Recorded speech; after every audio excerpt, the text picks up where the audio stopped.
Hello student, I am going to start another topic of class 11, that is complex number. Complex, what is the meaning of complex? Complex means मिला जुला. क्या मिला जुला हमारे पास में? You must have aware about the real numbers class 9 even 8 और 10th class से हम उसको पढ़ते हुए आ रहे हैं. नाउ एक न्यू वर्ड, न्यू टॉपिक आपके साथ में मैं स्टार्ट करने जा रहा हूँ, that is imaginary number. Now what are imaginary number? थोड़ा सा क्लास 10th में दोबारा चलते हैं. क्वाड्रेटिक इक्वेशन टॉपिक था हमारे पास में. क्वाड्रेटिक फॉर्मूले से सॉल्व करने के लिए आपको बताया गया था. क्या बोला था? डिफाइन करते हैं, that is B square minus 4ac. जब d की वैल्यू नेगेटिव हमारे पास लेस देन 0 आ जाती थी, टीचर्स ने क्या कहा, बेटा क्या करो, real roots does not exist, ये लिखकर छोड़ दो इन पर. Real roots does not exist. Real roots exist नहीं करते, मीन्स रूट्स एग्जिस्ट करते तो हैं, बट वो रूट्स कौन से होते हैं हमारे पास में? That is imaginary roots. क्या मतलब होता है इमेजिनरी का? 2 का स्क्वायर 4 माइनस 2 का स्क्वायर 4, तो 4 का square root that is either plus or minus, that is plus minus 2. Minus 4 का स्क्वायर रूट मीन्स ऐसा एक नंबर, इनफैक्ट रियल नंबर जिसका स्क्वायर माइनस 4 हो, कोई भी नहीं होता. ऐसा कोई नंबर जिसका स्क्वायर माइनस 4 हो नहीं होता. रियल नंबर नहीं होता, बट इमेजिनरी नंबर होता है. क्या होता है? रूट 4 इंटू रूट माइनस 1, मैं इसको स्प्लिट कर सकता हूँ. In general root a into root b root a भी होता है. मैं इन जनरल बोल रहा हूँ, मतलब किस केसेस में नहीं होता, फिर कभी इसको ज़रूर डिस्कस करेंगे क्या प्रॉब्लम आती है हमारे पास में. बट यहाँ जो हमारे पास में रूट माइनस 1 है, इस रूट माइनस 1 को मैं एक नया नाम देता हूँ, that is small letter i means iota. Iota is an imaginary number. I से नोट करते हैं root minus 1 iota. It means ये वैल्यू मेरे पास क्या है? 2 आयोटा. आयोटा की value root minus 1, squaring both side, iota square is equal to minus 1. Iota की value root minus 1, iota square is equal to minus 1. Iota cube is equal to iota square multiply by iota. Basis same है, power add हो जाएगी. Now iota square is minus 1, so minus iota means iota cube is equal to minus iota. Similarly iota 4 is equal to iota square का square. Iota square is minus 1 का square plus 1. ये 4 values हैं. Iota itself is iota, हम root minus 1 नहीं, in fact iota में ही छोड़ देते हैं. Iota square minus 1, iota cube is equal to minus iota और iota 4 is equal to plus 1. सिर्फ इन 4 वैल्यू से ही मैं आयोटा की कोई भी बड़ी से बड़ी वैल्यू फाइंड कर सकता हूँ. फॉर एग्जाम्पल आयोटा की पावर 319. क्वेश्चन है evaluate iota raise to the power 319. तो 319 इस नंबर को, जो भी मेरे पास नंबर हो, मैं क्या करूं, उसको 4 से डिवाइड कर देता हूं. 4 7 दा 28, 3 39, 4 9 दा 36, 3. It means 319 can be written as 4 into 79 plus 3, और आयोटा की पावर 4 की power 79 into iota cube. Power add थी, बेसिस को स्प्लिट कर दिया. 4 की पावर 79 मीन्स पावर्स मल्टीप्लाई होते हैं. Now since iota 4 is 1, so 1 raise to the power 79 is 1. Result is iota cube which is equal to minus iota. So iota की power 319 is minus iota. Iota cube मैंने कहा learn कर लो, minus iota. In fact मैं क्या करने जा रहा हूँ, या कोई भी नंबर हो, मैंने आपको क्या बोला, उसको 4 से डिवाइड करूँ. अगर मैं 4 से डिवाइड करूँगा तो क्या हो सकता है, या तो वो 4 से डिवाइड हो जाएगा, या फिर उसके रिमाइंडर्स आएंगे 1 2 और 3. Euclid division lemma class 10 a is equal to b q plus r, where b is r is greater than equal to 0 but less than equal to b. ये हम पहले पढ़ चुके हैं. तो हमारे पास रिमाइंडर या तो क्या होगा 0 मीन्स डिवाइड हो गया, 0 हो गया तो उसका आंसर 1 हो गया, या होगा रिमाइंडर 1 के केस में आंसर आएगा आयोटा, या होगा रिमाइंडर 2 जो आयोटा स्क्वायर हो जाएगा माइनस 1, या फिर iota cube that is minus iota, या आयोटा 4 तो वैसे बता दिया. इट मीन्स अगर ऐसी कोई टर्म है मेरे पास, 4 पॉसिबिलिटीज है आंसर की, या तो प्लस माइनस 1 होगा या प्लस माइनस आयोटा होगा. इसके अलावा और कोई आंसर नहीं हो सकता. या तो प्लस माइनस 1 होगा या फिर प्लस माइनस आयोटा होगा, वो डिपेंड करेगा रिमाइंडर क्या आ रहा है। आयोटा की इंट्रोडक्शन थी हमारे पास, आयोटा एक इमेजरी वैल्यू है, नया यही है, अभी तक बहुत सिंपल है, ज़्यादा आपको परेशानी की जरूरत नहीं होगी। हाँ, अगर अपॉन में हमारे पास आ जाता है, फॉर एग्जांपल 1 अपॉन आयोटा को इवेल्युएट करूँ, just like an irrational number, मुझे इसको रैशनलाइज करना है, iota upon iota square, again iota square is -1, तो answer is minus iota, means 1 upon iota is equal to minus iota, 1 upon iota is equal to minus iota. कैसे? Simply rationalise कर दिया, 1 upon 1 plus iota, अगर ऐसे term कोई होगी तो मैं इसको भी रैशनलाइज करके a प्लस बी और a minus b, 1 square minus iota square itself is -1, minus minus plus 1, answer is 1 minus iota by 2, which is written as 1/2 minus 1/2 iota, 1/2 minus 1/2 iota, मैं इसको ऐसे लिख सकता हूँ। अब ये क्यों स्प्लिट कर दिया? बेसिकली अब यहाँ पर कॉम्प्लेक्स नंबर हमारे पास जो स्टार्ट होता है, ये स्टैंडर्ड फॉर्म है कॉम्प्लेक्स नंबर की, इन जनरल z से रिप्रेजेंट करते हैं कॉम्प्लेक्स नंबर को, that is a plus iota b is the standard form of a complex number, where a is the real value, real part, and b is the imagery part, real part and imaginary part. The combination of real and imaginary makes a complex number. इसको क्या बनाता है? Complex. Complex मतलब मिला जुला, किसका मिला जुला? रियल और इमेजरी का कॉम्बिनेशन आपस में, that is a complex number. Standard form हमेशा ऐसे लिखेंगे, रियल को सेपरेट, आयोटा हमारे पास में अगर कोई वैल्यूज होती है हमारे पास, न्यूमरल वैल्यूज होती है तो आयोटा हम बाद में लगा देते हैं, और ऐसे आर्बिट्रेरी कांस्टेंट होते हैं हमारे पास में तो हम पहले लगा देते हैं iota. A b c d e f x y z, मैं इसकी बात कर रहा हूँ, आयोटा हम पहले लगा देते हैं, कोई ऐसा कोई रूल नहीं है, बट प्रेजेंटेशन हमारे पास में ऐसे होती है स्टैंडर्ड फॉर्म। तो ऑलवेज कॉम्प्लेक्स नंबर को हम स्टैंडर्ड फॉर्म में ही रिप्रेजेंट करते हैं, that is real part and imagery part. तो इसको मैं क्या लिखूंगा? REZ stands for the real part Z. In this case, this is A. IMZ means imaginary part of this complex number, that is B. जो iota के साथ multiply हो रहा है, आयोटा का coefficient, that is the imaginary part of Z. Real part, imaginary part. Complex number, standard form. Iota का introduction है। Iota क्या होता है? ये 4 वैल्यूज हैं, आपको लर्न करनी है। Iota itself is iota, iota square is -1, iota cube is minus iota, and iota 4 is +1। Standard form a plus iota b करके दिखाया, 1 अपॉन 1 प्लस आयोटा था, रैशनलाइज किया, 1 माइनस आयोटा से multiply divide, 1 minus iota upon 1 square minus iota square, a plus b a minus b, that is will make it 2, why iota square is -1 minus minus plus, तो उसको हम separate कर देते हैं, 1/2 minus 1/2 iota, a plus iota b। Real part z a, इस case में real part z बोलता तो that will be 1/2, imagery part z is b, that is -1/2। Now, some more terms related to complex number.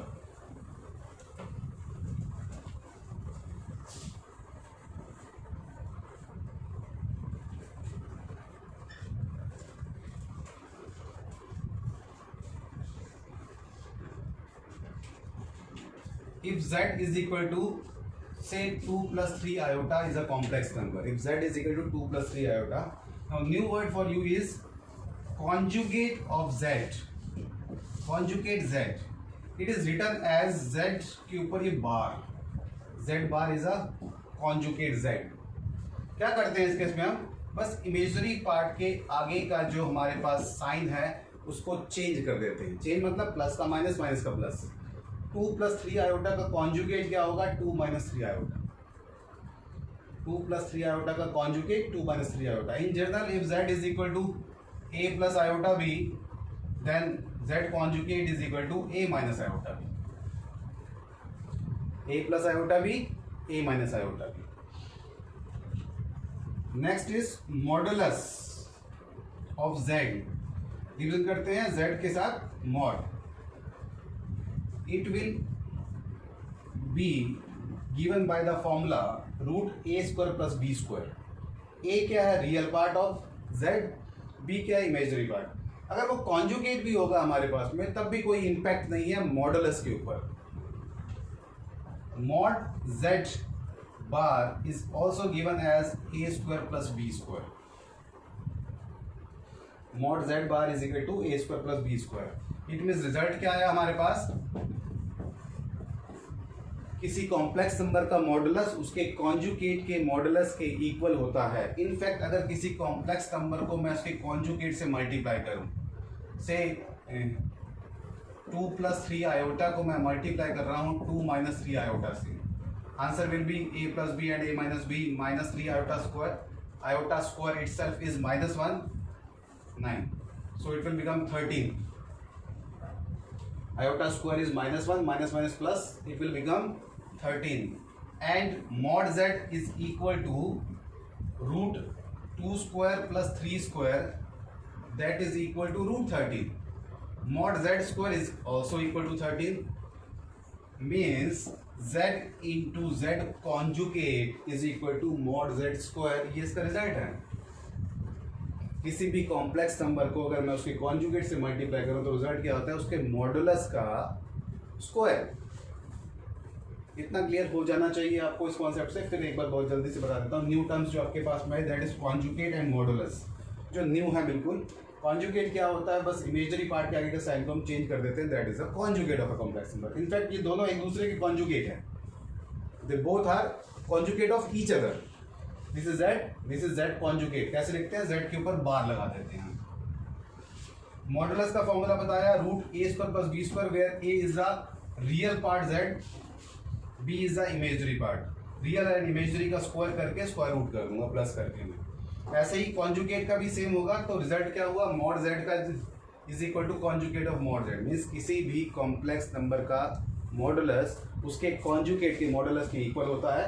फिर मैंने इन दोनों को इसको इससे मल्टीप्लाई किया, मतलब एक कॉम्प्लेक्स नंबर को उसके कॉन्जुगेट से मल्टीप्लाई किया और रिजल्ट मेरे पास क्या आ गया, मॉड जेड का स्क्वायर, ये करके बताया था।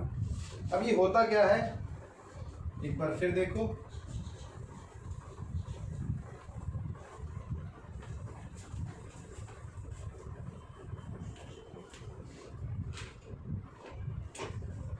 अगेन वही 2 + 3 आयोटा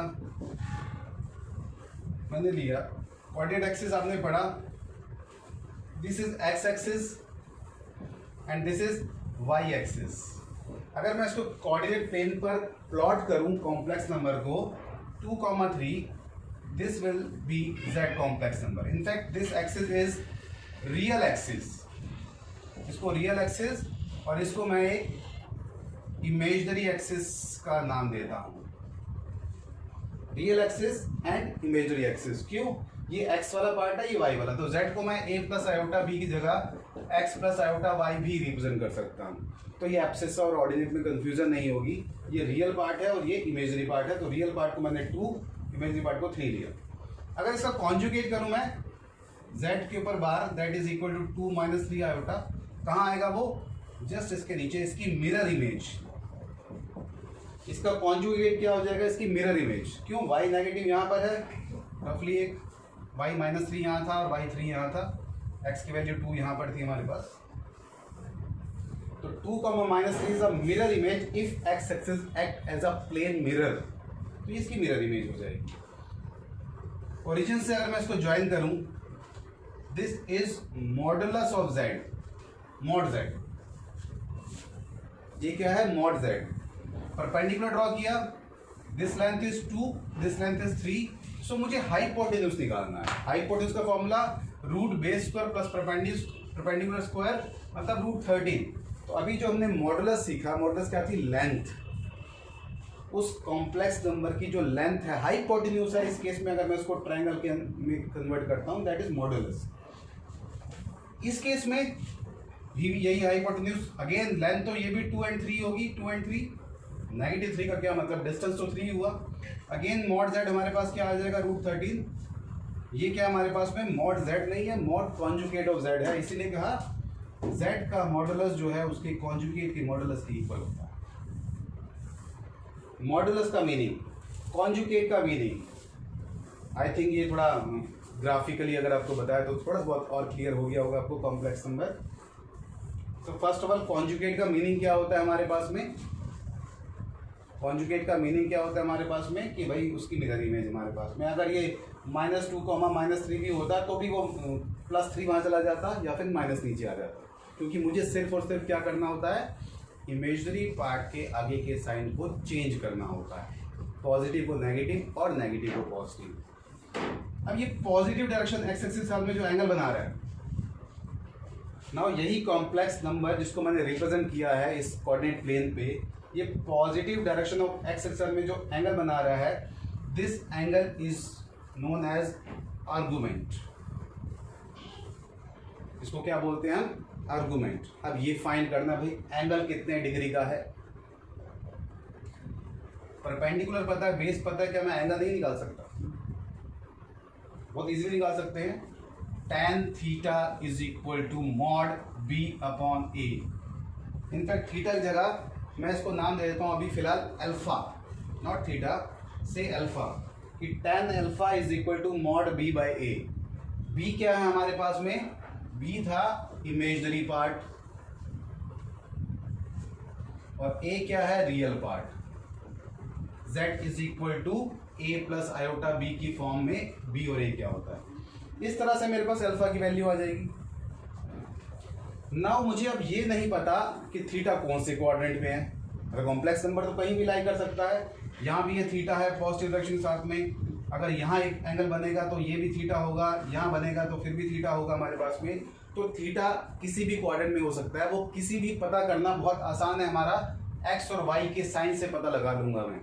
फर्स्ट क्वाड्रेंट में दोनों पॉजिटिव होते हैं हमें पता है, यहाँ x minus y positive, third में दोनों नेगेटिव, यहाँ एक्स पॉजिटिव वाई नेगेटिव, तो मैं बहुत इजीली पता लगा लूंगा कि वो थीटा कौन से क्वाड्रेंट में लाई करता है। ठीक, अगर थीटा बिलोंग करता है हमारे पास में फर्स्ट क्वाड्रेंट में, तो थीटा हमारे पास अल्फा ही हो जाएगा, जो अल्फा निकाला था वही थीटा हो जाएगा। मॉड का कोई, यहाँ मॉड का मतलब क्या है, एब्सोल्यूट वैल्यू से मतलब है हमारे पास में। अगर थीटा सेकंड क्वाड्रेंट में बिलोंग करता है तो थीटा को मैं पाई माइनस अल्फा कर दूंगा, जो भी अल्फा मैंने फाइंड कर रखा है। अगर थीटा बिलोंग करता है थर्ड क्वाड्रेंट से, तो मैं थीटा को माइनस पाई माइनस अल्फा लिख दूंगा, या फिर मैं इसको पाई प्लस अल्फा भी लिख सकता हूँ। मतलब थर्ड क्वाड्रेंट में पहुंचने के दो रास्ते हैं, एक तो मैं यहाँ से जाऊंगा तो पाई प्लस, उल्टा चलूंगा तो उल्टा चलने के लिए माइनस लेता हूँ, पहले ट्रिग्नोमेट्री में हम कर चुके हैं, तो यहाँ से ये सेकंड क्वाड्रेंट ही आएगा, इसीलिए minus pi minus alpha. Pi minus alpha second quadrant होता है और माइनस का मतलब ये होता है। ऐसे ही लास्ट में अगर वो फोर्थ क्वाड्रेंट से बिलोंग करता है तो थीटा की वैल्यू डायरेक्ट माइनस अल्फा हो जाएगी। ये हम डायरेक्ट फोर्थ क्वाड्रेंट में पहुंच गए। इस टाइप से मैं आर्गुमेंट निकाल लूंगा। तो मॉडुलस में निकाल लिया, आर्गुमेंट में निकाल लिया, तो मॉडुलस आर्गुमेंट फॉर्म,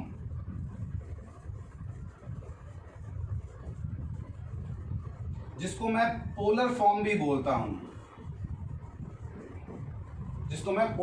बोलता हूं, वो किसी भी कॉम्प्लेक्स नंबर की क्या होती है, z is equal to r cos theta plus iota sine theta. यहाँ स्मॉल लेटर जो r लिखा है ये मॉड z को रिप्रेजेंट करता है। r का मतलब क्या है, मॉडुलस ऑफ z, और थीटा हमारे पास में क्या हो गया यहाँ पर, आर्गुमेंट। ये क्या है, मॉडुलस। तो हमने आर्गुमेंट निकालना सीख लिया, मॉडुलस तो पहले ही पता था। तो मॉडुलस आर्गुमेंट फॉर्म को हम क्या बोलते हैं, पोलर फॉर्म भी बोलते हैं। तो क्वेश्चन ऐसे आता है, convert that into a polar form. तो अभी आज मैंने इस लेक्चर में आपको क्या क्या बताया, कॉम्प्लेक्स नंबर की इंट्रोडक्शन क्या होता है, उसका कॉन्जुगेट कैसे फाइंड करते हैं, मॉडुलस कैसे फाइंड करते हैं, आर्गुमेंट कैसे फाइंड करते हैं। तो मॉडुलस आर्गुमेंट फॉर्म को हमने क्या बोला, पोलर फॉर्म क्या होती है। तो बस आज के लेक्चर के अंदर मैं इतना ही कर रहा हूँ, और इसके साथ ही ये वीडियो एंड हो रहा है। आप बार बार इसको रिपीट रिवाइज करके देखें। ये टॉपिक बहुत डिफिकल्ट टॉपिक में से नहीं है, बहुत जल्दी आपको क्लियर हो जाएगा। नेक्स्ट लेक्चर में फिर आगे मैं कंटिन्यू करूँगा।